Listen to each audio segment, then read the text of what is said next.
언제나 필승! 네, 반갑습니다. 필승입니다. 반갑습니다. 자, 오늘은 이마트에 대해서 한 번 더 분석을 해드리고자 합니다. 사실 투자금이 좀 큰 분들 중에서는 조금은 보수적으로 이제 자금을 운용하고 싶으신 분들이 꽤나 많을 것이라고 생각을 해요. 아무래도 10% 정도의 이제 변동성만 있더라도 그 자산에 대한 손실이 굉장히 커질 수가 있기 때문에 더욱더 안정적인 투자를 영위하고 싶어 하시는 거죠. 그 외에도 리스크를 감수하기 싫으신 분들, 그러니까 리스크에 대한 스트레스를 많이 받으시는 분들은 저는 이 이마트만한 그런 좋은 투자처가 있을까? 이런 생각을 하고 있습니다. 사실 제가 지금 이마트를 보면서 거의 비슷하게 보고 있는 기업이 있었습니다. 그 기업은 현재 100%가량 이제 상승 중에 있죠. 바로 KMH였습니다.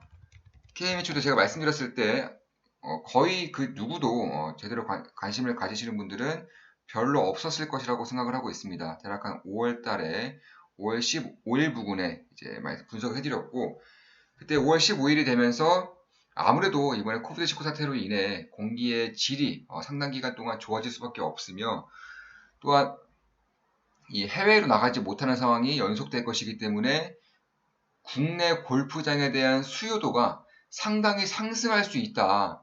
특히 이 골프장에 주로, 그러니까 이 스크린 골프가 아니라 실제 골프장에 와서 운동을 즐기시는 분들은 대부분이 상위 계층이죠.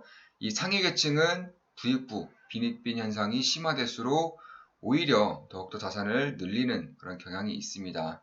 그래서 지금과 같은 사태에서도 별로 영향을 받지 않고 오히려 자산이 더욱더 증가하고 있는 그런 상황이기 때문에 이 골프장에 대한 피해는 저는 별로 없을 것이라고 말씀을 드렸었고, 대략 한 이쯤이었던 것 같은데요. 대략 한 이 라인에서, 그리고 이 라인에서 이제 분석을 좀 해드렸죠. 지금 보시면 이때네요, 이때.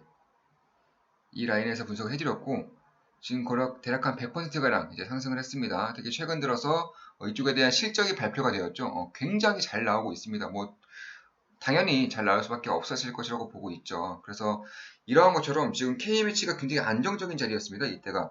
그때 말씀드렸다시피 굉장히 안정적으로 자금을 운용하시는 분들에게 도움이 될 것이라고 말씀을 드렸었죠. 그리고 그와 같은 자리가, 비슷한 자리가 지금의 이마트다. 이마트 역시나 지금의 온라인 커머스, 뭐 해외에서는 아마존, 알리바바, 징동닷컴, 국내에서는 네이버와 쿠팡이 지금 날개를 펴고 달리고 있는 것처럼 이 오프라인에 대한 관심도가 별로 없어요. 특히 이마트 같은 경우는 오프라인 커머스의 대표격인 기업 중에 하나이기 때문에 더욱더 관심을 가지시는 분들은 별로 없을 것이라고 생각하고 있습니다.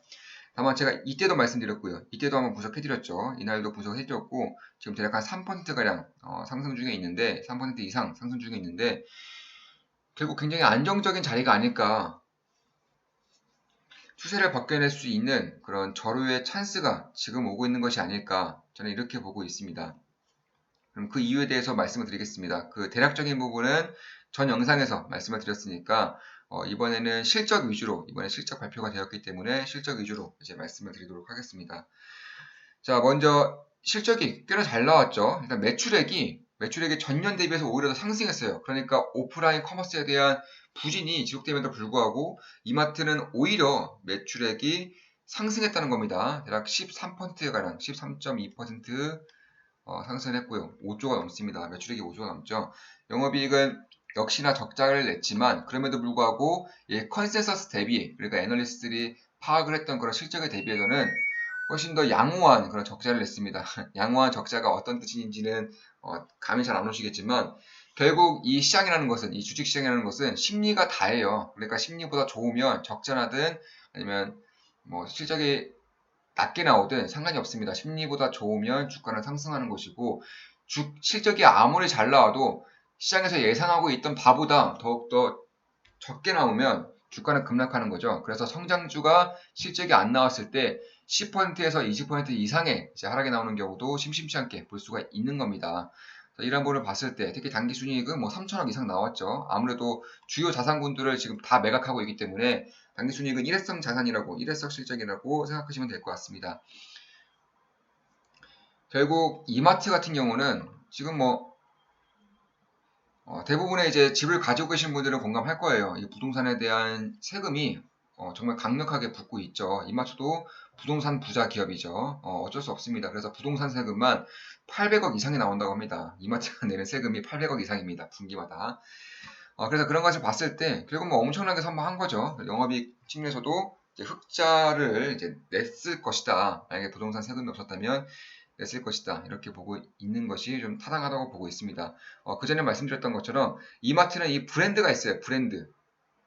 대표적으로 스타필드가 있죠. 이 스타필드가 입점하는 곳은 주변에 땅값이 오릅니다. 뭐 고양시가 그랬고 하남시가 그랬고요. 그러니까 이런 식으로 명지름도 마찬가지입니다. 이런 식으로 스타필드가 입점하는 곳은 부동산 값이 오르는 것처럼, 그러니까 스타벅스가 입점하는 건물의 가격이 오르는 것처럼 스타필드가 입점하는 주변 부동산의 가격이 뛰는 것은 엄청난 브랜드 파워가 있다는 것이거든요. 특히 이 이마트 트레이더스 같은 경우는 매년 오프라인 커머스임에도 불구하고 20% 이상의 성장성이 나오고 있습니다. 이거 엄청난 겁니다. 온라인도 아니고 오프라인이 지금 같은 코비드19 사태로 인해서 유동인구가 급격히 줄어드는 이 시기에 20% 이상이 나온다는 것은 그만큼 이마트의 브랜드력이 상당히 강력하다. 이렇게 보시면 될 것 같습니다. 특히 지금의 이마트의 고성장을 이끌고 있는 것은 바로 스타컴이죠. 스타컴. 신선식품. 사실 이마트 같은 경우는 이 신선식품에 대한 강점이 굉장히 커요. 전국에 물류센터가 있는 것이나 마찬가지입니다. 그러니까 이마트의 매장이 하나의 물류센터 역할을 하는 것이기 때문에 이 신선식품을 배송하기가 굉장히 유리한 고지에 있고, 또한 이마트 같은 경우는 농지와 직접적인 계약을 통해서 엄청난 양의 그런 식품들을 그대로 떼오기 때문에 아무래도 다른 커머스 기업들에 비해서 훨씬 더 저렴한 가격에 이제 소비자들에게 공급을 할 수 있다는 점이, 저는 이 신선식품에 대해서는 굉장히 큰 강점이 있을 것이라고 보고 있습니다. 사실상 이마트에 대해서, 그러니까 이마트의 신선식품에 비할 수 있는 기업은 우리나라에는 없습니다. 그만큼 이 신선식품, 특히나 이 식음료 쪽, 이 식음료 쪽에 대한 성장성이 두드러질수록 이마트에 대한 그런 스타컴, 그리고 이마트의 오프라인 시장은 확실히 좋아질 수 있는 그런 가능성이 높아지는 것이죠. 그로 인해서 결국 이마트 같은 경우는 굉장히 안정적인 자리라고 보고 있어요. 결국 뭐 아마존, 알리바바, 징동닷컴, 뭐 네이버, 쿠팡 같이 이 온라인 커머스에 대한 수혜도 분명히 지금 사태에서는 받고 있지만 이마트는 그렇게 수혜를 받을 수 없는 업종임에도 불구하고 실적이 점차 좋아지고 있다는 것은 이 사태가 끝났을 때 혹은 이 사태가 길어지더라도 온라인에 대한 성장성 그리고 가격 경쟁력에 대한 그런 소비자들을 향하는 그런 매력도적인 측면에서는 굉장히 좋을 수밖에 없지 않을까 이렇게 보고 있습니다. 따라서 그런 것을 봤을 때 괜찮죠. 특히나 이마트에 대한 할인점, 이마트 할인점도 전년 동기에서 오히려 3%가량이 상승했습니다. 성장했습니다.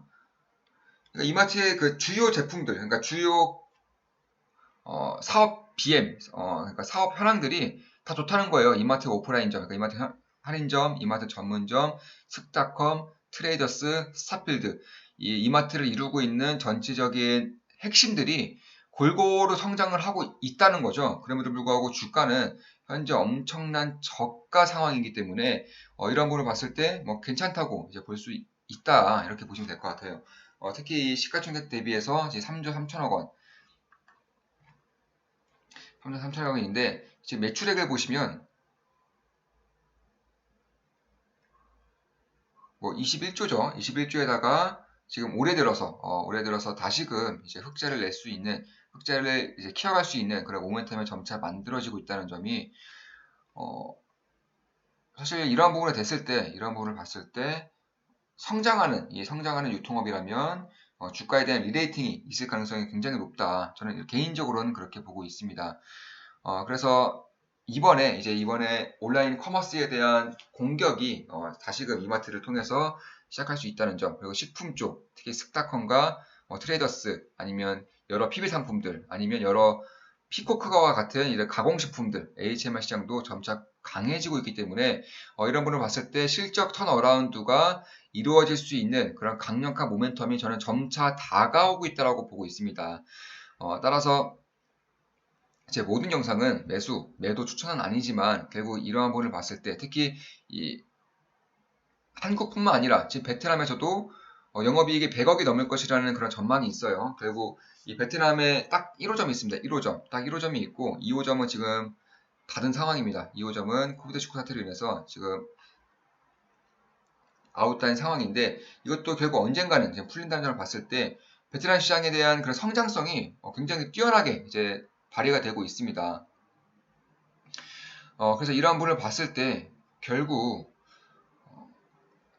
이마트의 브랜드력, 저는 이마트의 브랜드력을만 보더라도 투자할 가치는 있다고 보고 있어요. 결국 뭐 제조업도 마찬가지고 유통업도 마찬가지고 뭐 플랫폼도 마찬가지입니다. 그 브랜드력, 소비자에게 다가오는 그 이미지라는 것이 굉장히 중요하기 때문에 특히나 오프라인점, 그러니까 뭐 예를 들어서 홈플러스라던가 아니면 롯데마트, 이마트 이쪽에 대해서는 유일하게 성장을 하고 있는 기업이 바로 이마트이기 때문에 경쟁사들이 땅으로 꺼지고 있을 때, 경쟁사들이 수락하고 있을 때 홀로 하늘을 난다는 것만 보더라도 이쪽에 대한 브랜드력을 볼 수 있는 거죠. 특히 이마트에서는 지금까지는 이제 식품 쪽, 뭐 콜라라던가 사이다 아니면은 가공식품들, HMR 이쪽에 대한 노브랜드 상품이 굉장히 많았는데 이걸 넘어서 이제 공산품들, 뭐 TV도 있을 수 있고요, 뭐 컴퓨터, 모니터, 이러한 노브랜드 상품에 대한 그런 강력한 해자가 점차 발휘가 되고 있어요. 실제로 이마트에서 그 50인치 스마트 TV임에도 불구하고 약간 40만원 이하대로, 40만원 이하로 제품을 팔고 있는 것을 제가 봤습니다. 예, 정말 저렴하죠. 그만큼 이마트 같은 경우는 이 한 번 가져올 때 어마무시한 양을 가져올 수밖에 없는 것이고 특히 이 농산물이라던가 혹은 아니면 이런 공산품들도 유통업체를 거치질 않아요. 이마트 같은 경우는 이미 농산품들도 백종원 뭐라고 할까요? 백종원과의 그런 MOU라고 할 거예요. 협약 체결을 봤을 때에도 결국 이 농산품들을 농지에서 직접 가져오는 것이거든요. 공산품도 똑같습니다. 이 유통업체를 거치지 않고 공장에서 직접 대량의 제품들을 떼오기 때문에 이렇게 저렴하게 가격을 팔 수 있는 여건이 굉장히 잘 마련되어 있다. 그러니까 오프라인에 대한 브랜드력과 그리고 전국에 퍼져 있는 물류센터들, 이마트 할인점이 물류센터가 될 수 있는 거죠. 그리고 마지막으로 엄청난 가격 경쟁력을 가지고 있다는 점, 이 세 가지를 필두로 해서 하나 더 지금 무기가 생기고 있는 거죠. 바로 이 온라인 시장에 대한 성장성을 점차 하나 둘씩 이제 우리에게 어필을 하고 있는 그런 상황이라고 저는 보고 있습니다. 그래서 이런 부분을 봤을 때 결국 지금이 아니면 특히나 이 안정적인 투자를 영위하시는 분들 같은 경우는 지금이 아니면 언제 또 투자를 할 수 있겠는가. 물론 제가 말씀을 드렸을 때보다 약 4%가량 이제 상승 중임에는 맞지만 결국 지금 가격대도 저는 여전히 이제 매력적이라고 보고 있습니다. 그리고 매수 매도 추천은 아니지만 결국 이 라인 때까지 왔을 때에는 강력하게 이제 관심권을 둘 만한 그런 가격대가 아닐까 보고 있습니다. 대략 한 11만 6천 원대에서 11만 원대 사이가 된다면 저 같은 경우는 정말 많이 주목을 할 것 같아요. 그런 부분에 대해서는 좀 참고를 하실만 하다 이렇게 보고 있습니다. 자, 이것으로 방송 마치겠습니다. 앞으로도 좋은 분석, 좋은 기업 분석으로 찾아뵙겠습니다. 지금까지 필승이었습니다. 좋아요, 댓글, 구독, 알림 설정까지 족대꾸알 해주시면 감사하겠습니다. 필승이었습니다. 필승!